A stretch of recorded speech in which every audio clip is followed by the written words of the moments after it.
The colonel said her name once, then stopped using it.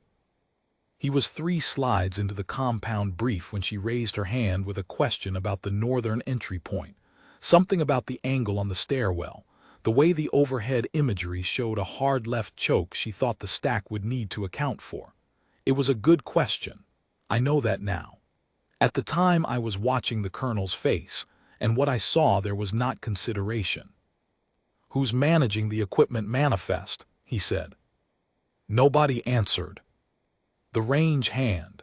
He didn't look at her when he said it, he looked at Chief Harron.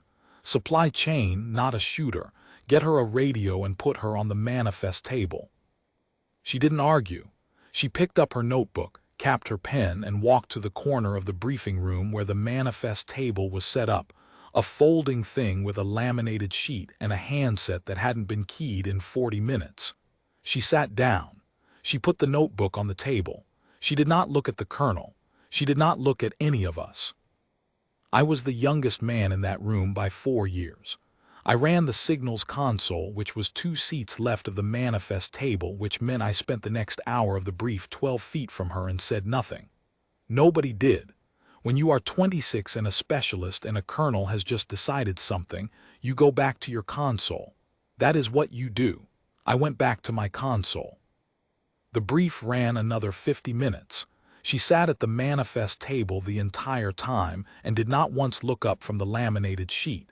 I don't know if she was reading it or if she was just holding still. Both, maybe. We went wheels up at 3:10. She rode in the cargo bay with the equipment cases, which was where the colonel had put her. I was at the radio table in the forward support element back at Fob Kelam, which meant I heard the whole thing through the feed. Every call sign, every position update, every piece of traffic from the moment the birds touched down outside the Sector 4 block. The first 6 minutes were clean. The element moved to the structure. Breach team stacked on the east door. The colonel was at the command element, 30 meters back, watching on the drone feed. I could hear the feed breathing in the background of every transmission, that low hum of the relay, the small noises of men holding still. Then Sector 4 went wrong. It went wrong in about 4 seconds. A second armed element was inside the structure. That was not in the imagery, not in any of the assessments, not on any page of the brief. They came from the sub-level, and they came fast.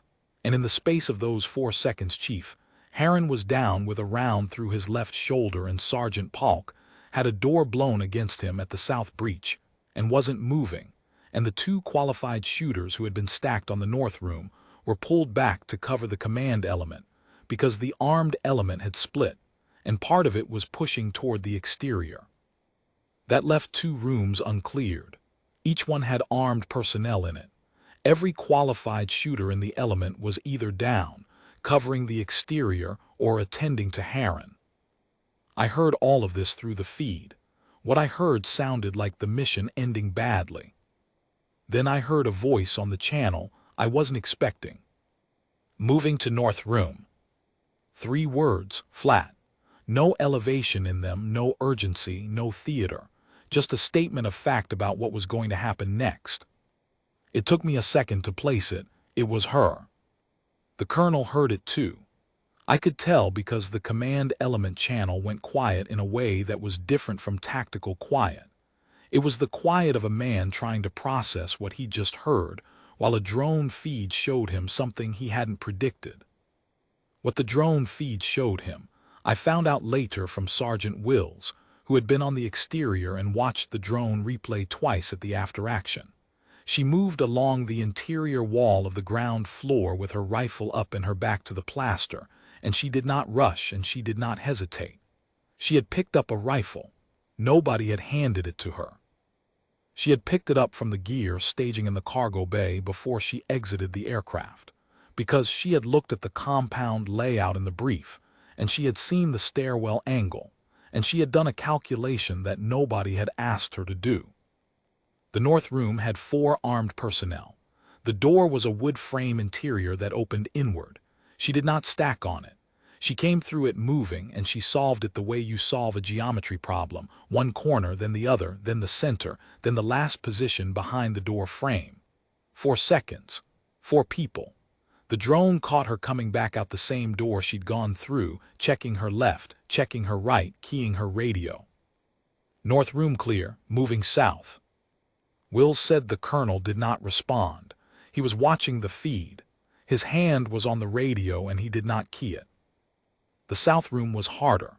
The door was metal and it opened outward, which meant she had to pull it instead of push through, and pulling a door outward puts you in the frame for half a second with no cover. She knew this. She had been in that position before. I know that now. I did not know it then, and she did what you do when you know. She controlled the timing. She waited for a lull in the noise on the other side of the door. There was a 3-second window when the personnel inside were repositioning, and she used it. 7 people in that room. She cleared it in 1 minute 31 seconds. I have been told by men who do this for a living that 1 minute 31 seconds for 7 armed personnel in a single enclosed space, alone, is not a number that happens by accident. It is not a number that happens by luck. It is a number that happens because someone has spent a very long time becoming very good at a very specific thing, and then spent more time after that getting better. At 3 minutes 47 seconds from moving to north room, she keyed the radio again. Both rooms clear. 11-0 friendly casualties, ready to assist with Harren. The feed went quiet. I was at the signals table at Fob Kellam, and I had been copying every transmission, and my hand had stopped moving over the log sheet sometime in the second minute, and I had not noticed until just now. I looked down at the sheet. The last thing I had written was her call sign, which I had not known until that moment, because I had looked it up when she first keyed the radio, and it had come back classified, and I had requested a trace, and the trace had come back 2 minutes later with a single word. Flint 9. I did not know what that meant yet. I found out at the after-action. They brought Harren out on a litter. He lost the shoulder but kept the arm, which the surgeon said was because somebody had packed the wound correctly in the first 4 minutes and applied the right pressure sequence and had not moved him until the bleeding was controlled. Palk had a concussion and 3 cracked ribs from the door. Everyone else was on their feet. She came off the bird last. She had the rifle slung and her kit was dusty, and she was not limping and she was not talking. She handed the rifle to the armorer. She signed the manifest sheet. She picked up her notebook from the folding table where she had left it, and she walked to the edge of the staging bay, and she stood there, and she waited. The colonel came to her. I watched him walk the length of the staging bay. It is about 40 feet from the command element position to the manifest table. He walked the full 40 feet, and he did not walk fast, and he did not look at anyone else while he did it. When he reached her, he stopped. He looked at her for a moment, and then he came to attention, and he rendered a formal salute. She returned it. Behind him, without a command, 18 operators came to attention. Nobody said anything. There was no announcement, no read aloud, no file opened on a screen. The colonel had watched the drone feed. That was enough. He did not say anything to her, and she did not say anything to him. The salute was held for about 4 seconds, and then he lowered his hand and she lowered hers, and that was the end of it. Will showed me the classified jacket 2 days later, when it was cleared for our access level. Flint 9 was not a call sign assigned at this unit. It had come with her. From a branch record, I did not have the clearance to read in full. I saw the summary line and the 2 bronze stars with Valor listed in the header and 1 line that read Sole Evaluator Certification. Close quarters marksmanship, 3 services, 14 cycles, and then a redaction bar that ran the rest of the page. She had been in that briefing room asking a question about a stairwell angle because she had seen something in the imagery that the qualified shooters had not flagged. The colonel had handed her a radio and a laminated manifest sheet. I still think about the question she asked, the one that got her sent to the corner table. She was right about the stairwell angle. Wills confirmed it, said the north room approach would have been harder from the stack position the element had planned. She had read the imagery correctly before the brief was half over. I think about that a lot. I think about sitting 12 feet from her for an hour and saying nothing. It does not sit well. It is not supposed to. The signals log from that night has one gap in it, the 2 minutes when I stopped writing. I filled it in afterward from the audio record. The gap starts at her first transmission and ends at the call sign trace coming back. Flint 9.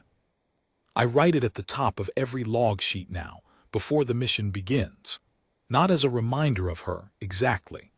As a reminder that the manifest table is where they put the person they've decided doesn't matter, and that I've been wrong about who matters before, and that the next time I am 12 feet from someone being handed a radio they didn't earn, I am going to look up from my console. That is the only change I made. It takes about 3 seconds. So far, it has been enough.